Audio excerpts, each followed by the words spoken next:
Okay, everybody, here we are, and we are rocking with another awesome Friday update. I don't think this one is going to take that long, but you'll know that. You'll know that when you see this, and I don't know that now, so I'll just shut up and start.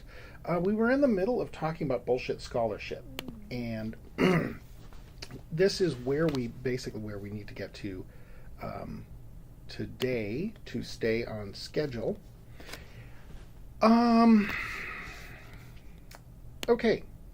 So we had just gotten done talking about John Bohannon's stunt with seeing how many of the open access journals would publish his supposed scientific paper, in which he proudly proclaims that shots of wild turkey kill cancer cells. And yeah, anyway. So what happens next is John gets a call from a German television reporter who says, "Hey, we've got a small grant and a little bit of money that we want to use to do a live demonstration of the junkiness of diet science." Well, now you'll remember from the Penn and Teller show that diet science is fairly junky. Well, these German guys wanted to put wanted to categorize it, do a little gonzo job. Bohannon said he wanted to do it, like I said, gonzo style, reveal the corruption of the diet research media complex by taking part in it. That was right up Bohannon's alley, as you can imagine. They had the cast of characters. They had a budget of a couple €1,000. They had a physician and a statistician to help them. What they needed was a journalist to partner with who had a PhD and a reputation for pulling stunts like this, which sounded an awful lot to them like John Bohannon. Well, Bohannon was skeptical. The first thing he was skeptical about was his name, which he thought they would dope that out. So he changed it to Johannes Bohannon to prevent Google hits from blowing his cover. But he didn't really think that professional nutrition reporters would buy it, or at least he claims not to have thought they would. I mean, I don't know. I guess we can take him at his word. But he claimed that he was surprised that they bought on this thing. And I wouldn't have been. Anyway, they would find no trace of him. They would find no trace of his institute. He was thinking, well, your reporters are going to smell this one a mile away. But still, I'm in. Let's do this. So they got started right away. They paid €150 to anyone willing to go on a diet for 3 weeks, which I don't know where I was when they were doing this, but €150 is pretty nice money for 3 weeks worth of not eating. They got 5 men and 11 women. And they split the subjects up into 3 groups. One ate a low-carb diet, one ate a low-carb diet plus chocolate, another made no changes at all. And now remember, there were 5 people in each of these groups. That's not a very big cohort. The test ran for 3 weeks, and at the end of the trial, they tested everything they could possibly think of. Weight loss, rate of weight loss, resting heart rate, cholesterol, sleep quality, blood protein levels. They got a total of 18 things that they measured. Because there were so few people in the study, and the time frame was so very short, they knew that at least one of these was going to show a significant statistical change. Now, to be statistically significant, it is generally agreed upon in science land that a thing has to have a p-value of under 0.05. What that is supposed to mean is that statistically there is a 5% or lower chance of it being just a random fluctuation.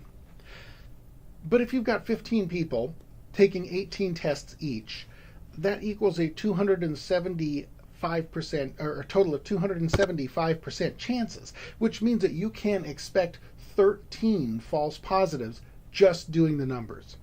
And that's without putting your thumbs on the scale at all. That's just rolling the dice and waiting for the things to come up boxcars, because they will, right? Plus, I don't know if you've ever tracked your weight every day for 21 days. One night of heavy drinking can change it by enough to blow that p-value. Stuff like that gets smoothed out when there are, lots of test subjects. But if it's just you can get some wild results. That effect is reduced when there are 5 of you, but it's not eliminated. And that's basically what p-hacking is. It's you either measure more than 20 things, knowing that at least one of them statistically will kick out an anomaly that looks like data, right? Because 20 things is how many things you have to do to get basically 100% chance if you're at a p factor of 0.05, right? Because 20 times 0.05 equals 1. So yeah, you either do that or you run the same test again when it doesn't return the result you expected, convincing yourself that there was something wrong the first time. It's like throwing the dice again and again. Sooner or later, you're going to hit that natural 20. Because, of course, your chances of hitting a natural 20 are 5% per roll of the dice. But roll it, go ahead, roll the dice 20 times. You'll get at least one natural 20, probably. Anyway, Herr Dr. Professor Johannes Bohannon's p-hacking gambit went even better than he could have expected or hoped. The group that ate the chocolate just happened, by random chance, to lose 10% more weight than the control group. Score! So he wrote up the paper. Now remember, that's 10% more weight than the control group lost. And I mean, the control group probably lost, this is 3 weeks, right? So the control group probably lost a total of, a pound and a half, or maybe 5 pounds. What's 10% of 5 pounds is like a half a pound. That's not, but percentage-wise, it sounds good. It sounds like a lot. So he wrote up the paper and submitted it to 20 different journals from his list of bad actors from the previous stunt, several of which eagerly accepted. And this one used to be run by Biomed Central, but they had just sold it, and the new company told Professor Bohannon that it would cost €600 to publish the article. And although the journal claims to be peer-reviewed, it took them just 2 weeks from the date that Bohannon's credit card was charged to publish this. Not a single word was changed. Nobody apparently read it. Then Bohannon wrote a press release that was solid enough to be ripped and run. And here's a small sampling of the victims. The Daily Star, the Irish Examiner, the Cosmopolitan Magazine, the Times of India, a bunch of ABC TV stations, Shape Magazine, Prevention, the Daily Mail, the Daily Express. Those last two are almost a given. I mean, given that it involves chocolate and and weight loss, and it's going to give them an opportunity to run a porny picture of a woman eating chocolate or something like that. The Daily Mail is going to be all over that. They're not going to check it. It's too good to check. What I love about this sting is it was kind of a double dipper. Bohannon showcased the vulnerabilities both of the academic publishing world and the journalistic world, because news reporters are not usually biased in ideological ways, unless it's part of their job to be, right? You got the Fox News, you got the Daily Caller, etc., but they are biased toward counterintuitive, surprising, sexy, and above all, easy stories. Serve them up easy. Bohannon served up all 4 of these things and topped them with a heaping helping of "this is science" and stepped aside to watch him wolf it down. But he shouldn't have been surprised when he did, and I don't 100% believe him when he claims that he was surprised. It's like, oh my gosh, they fell for my swindle. Well, no shit, dude. You're a journalist. You know how we are. Anyway, so that was that. Here is the Irish Examiner's take on it. One of the things that Bohannon noted was that he had sent them a whole bunch of pictures of that they could use with this press release, but they went ahead instead and got stock photo of semi-porny pictures of women eating chocolate, and they almost all did that. But I mean, that isn't semi-porny, but some of them were sort of, like, yeah. But anyway, so what's the takeaway here is, going back to the old standby, right? Who's talking? Before you take any action on a piece of scientific information, know who published it, know what institution they're affiliated with, and if you want to go the extra mile, you can even Google Bell's list and check to make sure that the journal that they're publishing in isn't on the list. So that's the story of the fake scientific journals. And we have actually three class periods left. I'm going to get, I don't know, let's see, we're looking at, this has been about, I've gotten finished up with this in about 10 minutes. I have a video I want to show you guys, which I can't do here. And I have one more thing, and then hopefully we'll be able to clear the decks on Wednesday to start watching Loose Change. I'm going to queue up the Alex Jones version of it because the first one didn't have Alex Jones in it, and it, but you just can't. But anyway, it's too long. We won't be able to see the whole thing, but we should be able to at least get some pretty funny stuff out of it. I'm going to jump to the next one of these,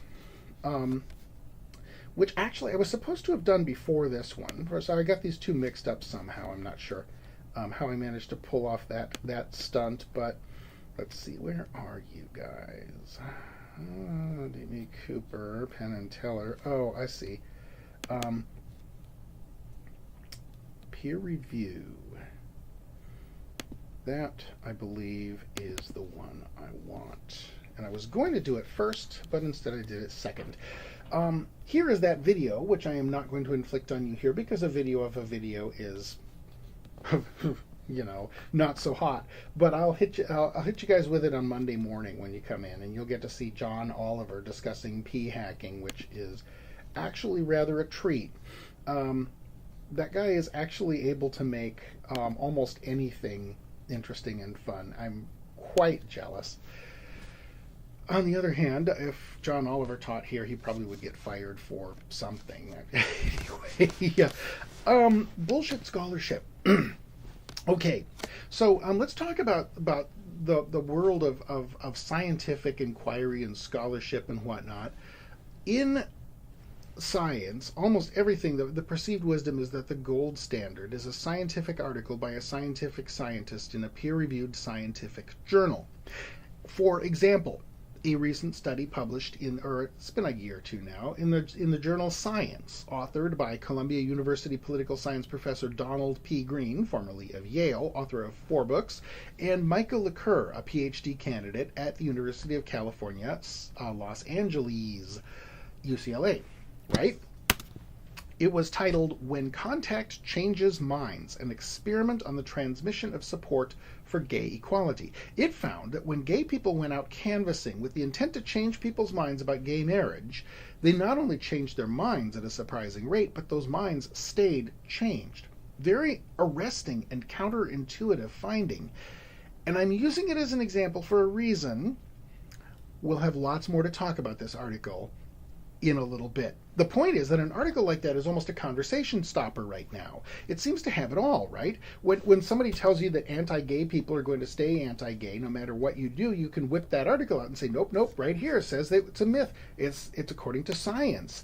And your position is backed up by a sort of triple threat of truthiness: survival of a peer review process, acceptance by a prestigious scientific journal, and the presence on the list of authors of one of the country's most prominent political scientists. That scientist, of course, would never dream of endangering his reputation by signing his name to a bullshit article, right? Right. He absolutely wouldn't. But how hard would he look to make sure it wasn't bullshit? Let's take those 3 factors one by one. Starting with peer review. Here's how peer review works. You write an article and submit it to a journal. The journal sends it out to 3 or 4 other experts in the field for evaluation. The process can take months, especially if the response is acceptable with revisions. When it finally finishes the process, it should be clean, clear, honest, and representative of solid science. To hear people talk about peer review today, you might think it was the way things have always been, but it's actually not that old. It was developed in the 1700s, but it didn't become widespread until the mid-1900s. The journal Nature didn't institute it until 1967. Before that, there were other systems used to certify the veracity of scientific papers. Darwin's On the Origin of Species was never peer-reviewed. It was considered superfluous. Darwin was a gentleman, and a gentleman wouldn't lie. If they did and were caught, the disgrace would be excruciating. And that was what was used to control the quality of scientific material before peer review. Einstein's breakthrough relativity articles were not peer-reviewed. They were sort of peer-reviewed because Max Planck was on staff at one of those journals, and Max Planck was one of Einstein's peers. So I guess that in that respect it was peer-reviewed, but it wasn't peer-reviewed, right? Later on, in fact, Einstein got very crisp with a journal editor who suggested having a later article subjected to peer review. He threatened to pull the article and publish it elsewhere, a stunt that you can get away with it that you can get away with if your name is Albert Einstein and it's like after 1911 or whenever his relativity theory shook everything up. Okay, well, there were good things and bad things about that old "a gentleman published me, I must be true" system. The bad things included the fact that if you were an unknown graduate student, your only hope of getting taken seriously was to suck up to someone who was an established scientific gentleman. And I'm using sexist terminology here because I'm talking about a sexist system. I mean, we're talking about Victorian science, the scientific world of the Victorian and Edwardian era, which produced, among other people, Sigmund Freud. I mean, this is definitely not a hotbed of feminism. Anyway, that was the old system, and this is what peer review does well with. Theoretically, if the science is solid, anyone can publish. A graduate student, a woman, in spite of the fact that lingering sexism disadvantages women in I'm moving forward a little bit in time, thinking 1950, 1960. Peer review would get you published if you happen to be doing science while female, in spite of the fact that a whole bunch of condescending asses were trying to suppress that kind of equality. So theoretically, that's the way that works. But by disconnecting personal reputation from the system, it also creates a system that can be gamed. This is kind of one of the key insights of this class. If a system can be gamed, it will be. Here's an example that will demonstrate the problem with the second certificate of truthiness that I mentioned at the top of the lecture, the acceptance by a prestigious scientific journal. Willie Soon and Sally Baliunas case of 2003. This was a study done by two astrophysicists with strong skeptical views on the global warming question. A study had just come out claiming a sharp rise in world temperature in the 20th century had been detected after 1,000 years of steadiness. And it was called the hockey stick graph because it looked like a hockey stick, a straight stick and then a spike. Soon and Baliunas wanted to rebut this. So they proposed a lit review, an analysis of data from previous papers. And it's important to understand that not all studies are created equal. The gold standard, right, is a double-blind trial in which there's a control group and a test group, and the researchers don't know who's in which, and the subjects don't know who's in which, and everybody's all blind and, just having a good time. This is really strange because I swear... Oh, I see. Okay. I just had a little panic attack, which if I were a competent video person, I would totally edit out so you guys wouldn't think I was a dumbass. But since I'm not, I'll just leave it in there.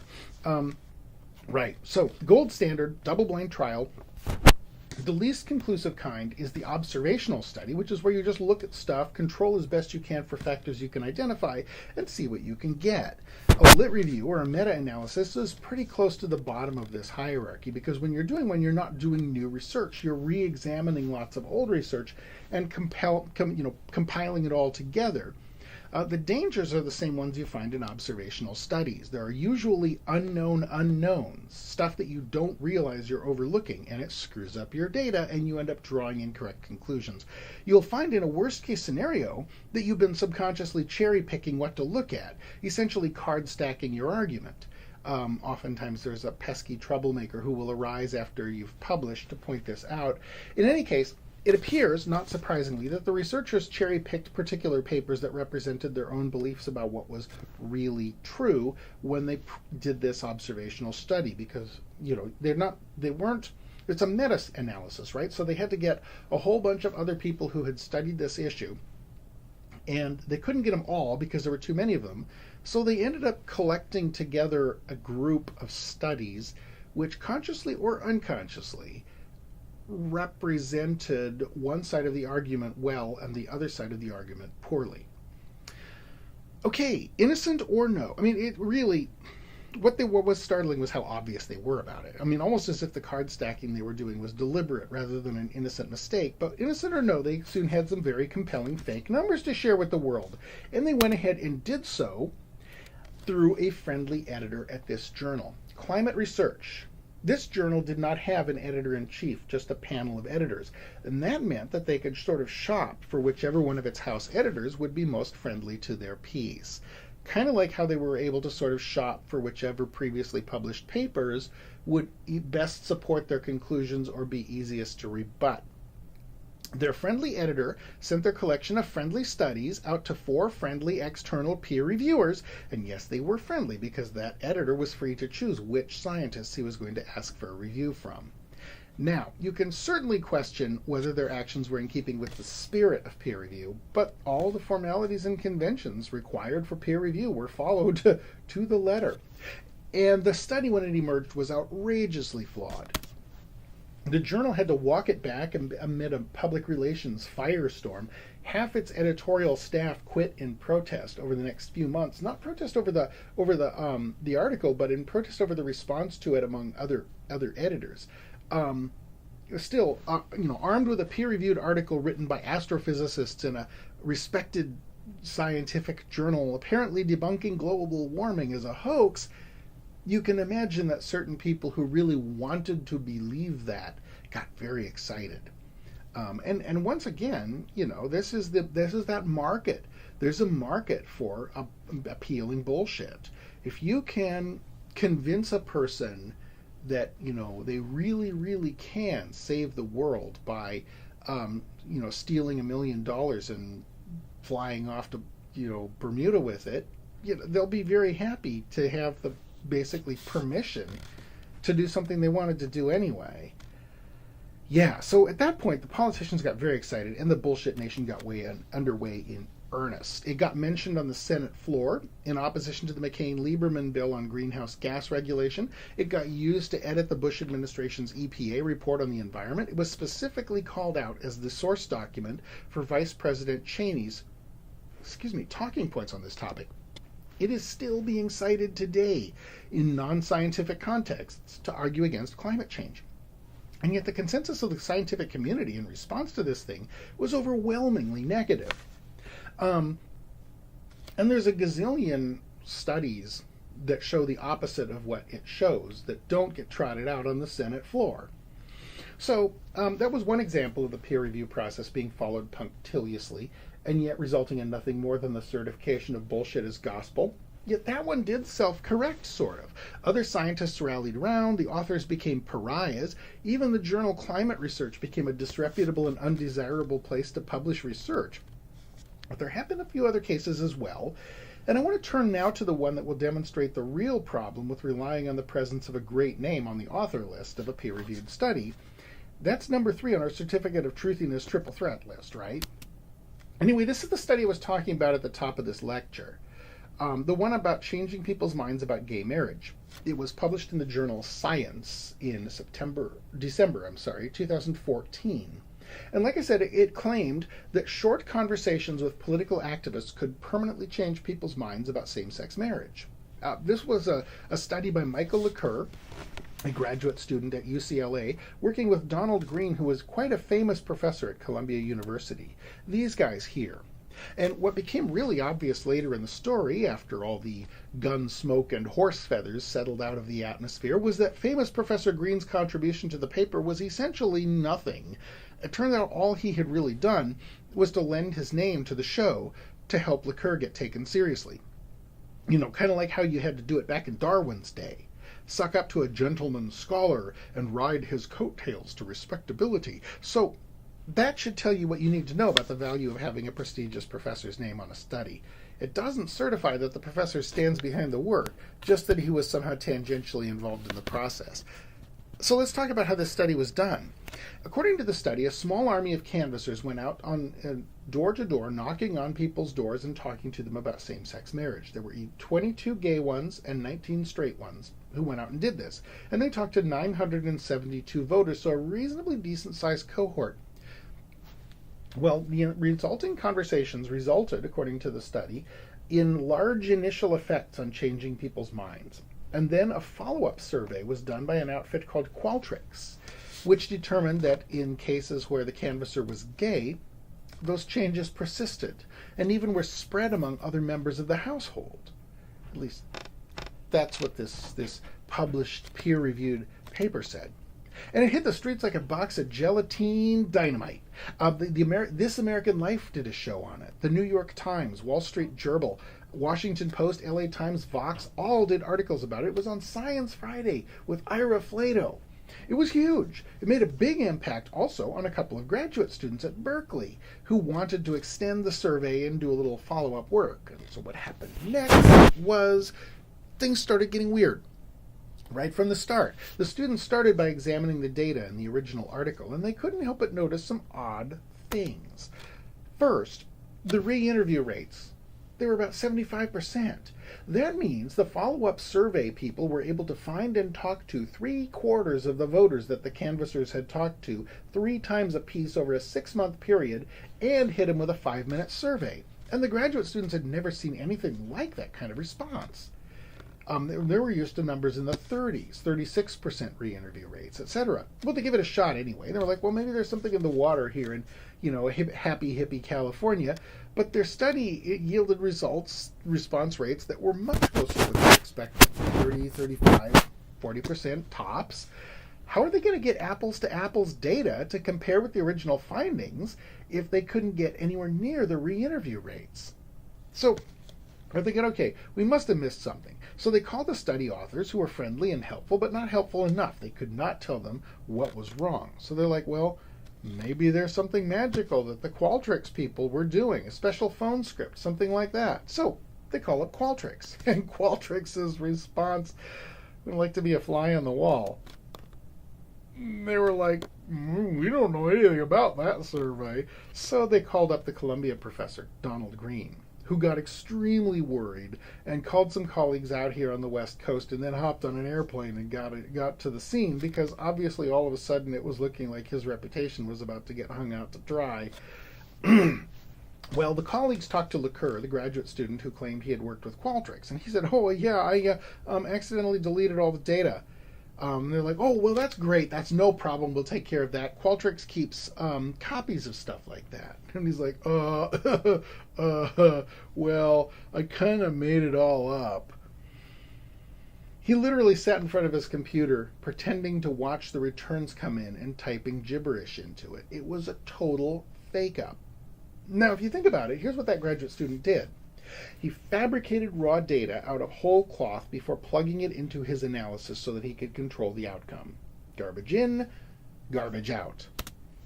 So, see, peer review is like an editing process. The peer reviewers look over the numbers, make sure they support the conclusions, consider the research methods, make sure they're not flawed. They're not going to fact check. They're not going to call up Qualtrics and say, hey, this graduate student is claiming that he's doing a survey with you guys. Is he lying? No, they're not going to do that.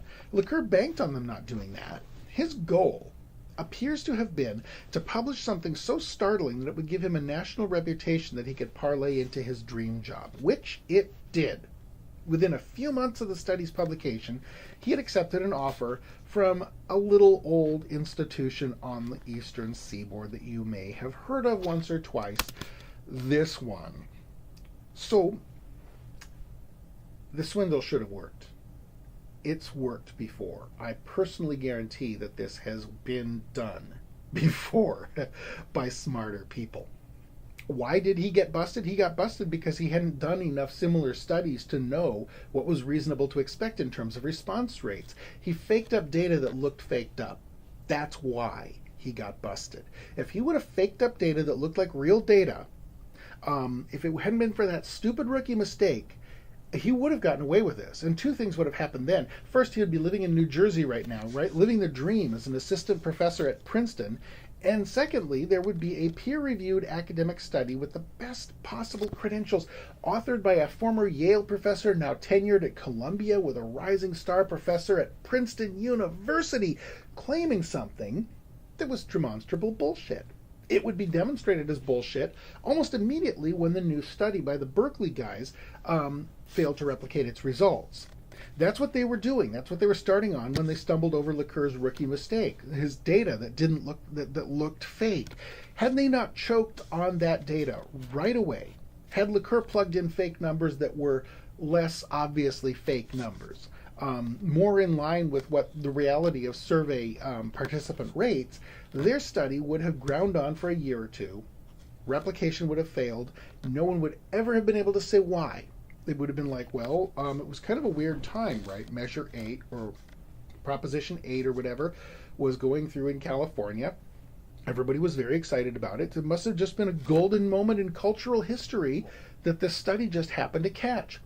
That would be the only conclusion you could draw without accusing people of cheating, without having any evidence of that they were. Or that there was some innocent methodological mistake someplace. Without actual evidence of malicious manipulation, the worst that could be said of the cheater's work was that it could not be confirmed. He wouldn't care.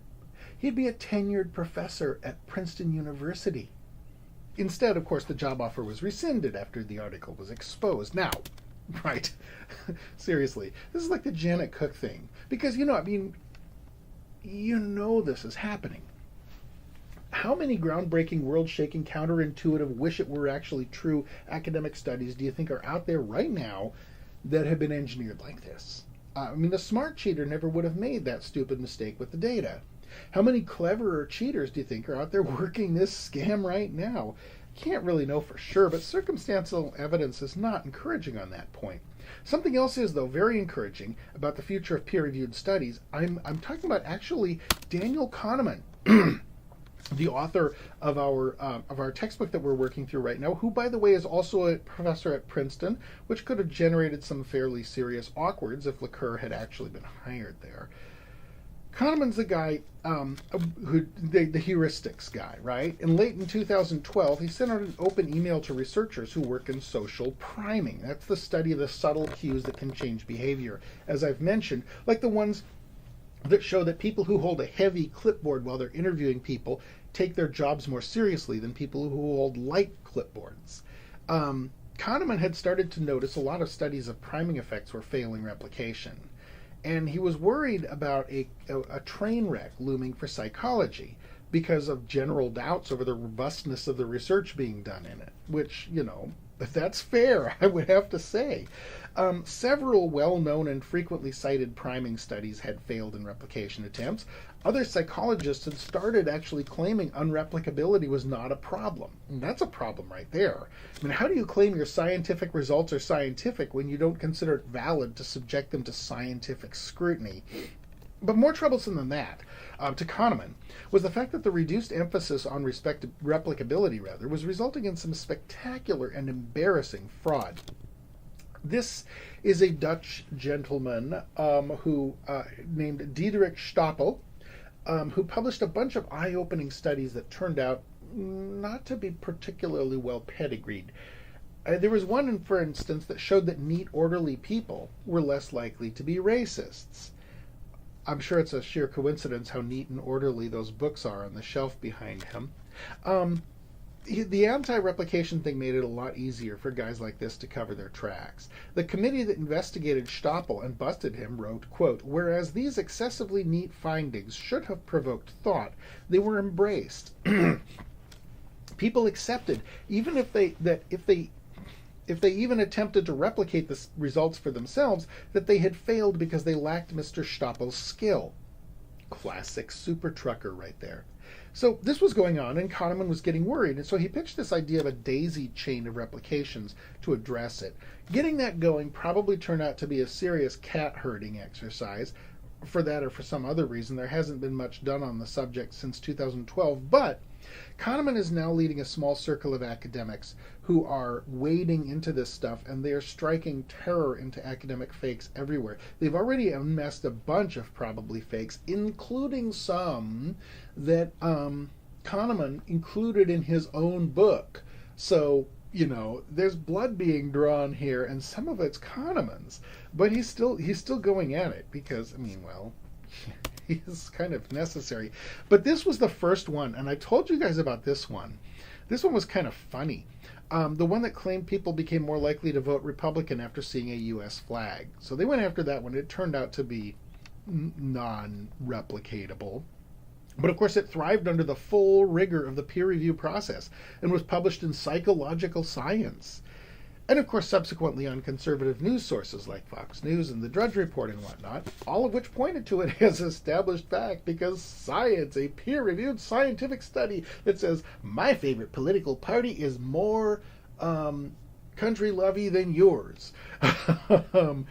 Not mine. I'm not actually registered with one of the parties, but anyway, the point is that the peer review process doesn't do a real good job of spotting fake data. It does a fine job of catching people in the act of not crunching the data right sometimes. Sometimes it doesn't even do that. You have to remember now, nobody's getting paid for these things. It's a volunteer gig. So super busy professors are likely to give stuff a once-over and send it on its way. There's also a major issue with open source journal scams, which we just talked about, courtesy of the amazing work of bullshit ninja John Bohannon. But yeah, there's a Ben Goldacre video that I'm supposed to queue up next. Which basically talks about the way that you can actually kind of dispense with all of these things. Like if you have a new drug that you want to start selling, even though it's killing all the lab rats, you can spin the system without breaking the peer review, or the laws through some other little tricks, which I'm going to, basically, it's going to be a little bit weird, guys. I'm going to start off class on Monday with two videos, one from John Oliver and then one from Ben Goldacre. So you got that to look forward to. There isn't anything else that I can deliver to you right now and into this topic. So I'm going to go ahead and call it a day. It looks like we are about 35 minutes into the process, maybe 40. Have a great weekend. Have a productive weekend. I will see you on Monday of Dead Week.